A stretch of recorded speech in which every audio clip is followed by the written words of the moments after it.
orada nəsə belə bir söhbət var idi ki, əfəndi olduğu yerdədir və ölümdən qorxmur. Ona görə o tarixin irəliləməyində maraqlı deyil. Yəni ki, o istəmir ki, naborot tarix irəliləsin ki, onu aşırdarlar da yəni yerinə.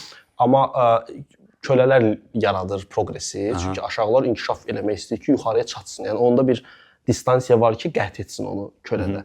Amma əfəndidə o şey yoxdur da. Və əlində texnikası var kölənin. Həm də şey var, misal üçün deyək ki, bunlar lap onu belə krallıq səviyyəsində yox, gündəlik mövzudan götürsək ki, deyək ki, bir adam müdiri ilə münasibətdədir, deyək ki, münasibət yəni prosta işdədir.